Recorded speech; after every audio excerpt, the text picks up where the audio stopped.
తెలంగాణ ప్రభుత్వం ఎన్నికల ముందు ఇచ్చిన హామీల అమలు దిశగా అడుగులు వేస్తుంది. ఇందులో భాగంగా పేదలకు ఇందిరమ్మ ఇళ్లను నిర్మించి ఇవ్వడానికి సిద్ధమవుతుంది. ఈ పథకం ద్వారా సొంత జాగా ఉన్న అర్హులైన పేదలకు ఒక్కో ఇంటికి 5 లక్షలు ఇస్తామని హామీ ఇచ్చింది.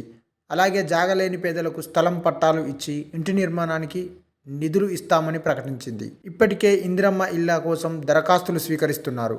ఈ క్రమంలో తొలుత సొంత జాగా ఉన్న పేదలకు ఒక్కో ఇంటికి 5 లక్షల చొప్పున నిధులు విడుదల చేసి వెంటనే ఇళ్ల నిర్మాణం చేపట్టేలా చేయాలని నిర్ణయించారు. అలాగే రాష్ట్రంలో సొంత జాగా లేని నిరుపేదలు భారీగా ఉన్నారు. అలాంటి వారికి తొలుత ఇంటి స్థలం ఇచ్చి అందులో వారు ఇల్లు నిర్మించుకునేందుకు నిధులు ఇవ్వాలని ప్రభుత్వం నిర్ణయించింది. పేదలకు పంపిణీ కోసం భారీగా భూమిని సేకరించాల్సి ఉంది. ఇక ఇందిరమ్మ ఇళ్ల నిర్మాణానికి సంబంధించి 3 నమూనాలను సిద్ధం చేస్తున్నారు. ఈ అంశంలో త్వరలో నిర్ణయం తీసుకునే అవకాశం అయితే ఉంది. ఇక అమరుల కుటుంబాలకు 250 చదరపు గజాల చొప్పున ప్లాట్లను ఇవ్వాలని ప్రభుత్వం నిర్ణయించింది. అదే స్థలాల్లో వారికి ఇళ్లను కూడా నిర్మించి ఇవ్వనున్నారు. లబ్ధిదారుల జీవన ప్రమాణాలు మెరుగవుతాయని ప్రభుత్వం చెబుతుంది. ఈ పథకం కింద దరఖాస్తులను ఆన్లైన్లో లేదా సంబంధిత శాఖ కార్యాలయం ద్వారా సమర్పించవచ్చు. దీనికి అర్హత ఏంటి అంటే దరఖాస్తుదారు తెలంగాణ శాశ్వత నివాసి అయి ఉండాలి.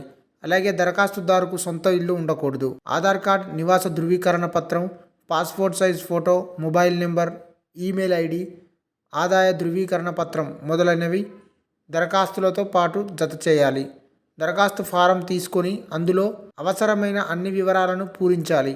ఆ తర్వాత అవసరమైన అన్ని పత్రాలను జత చేయాలి. ఈ ఫారంను సంబంధిత కార్యాలయంలో లేక ఆన్లైన్లో దరఖాస్తు చేసుకోవచ్చు. ఏమైనా సందేహాలు ఉంటే హెల్ప్ లైన్ నెంబర్ను సంప్రదించవచ్చు.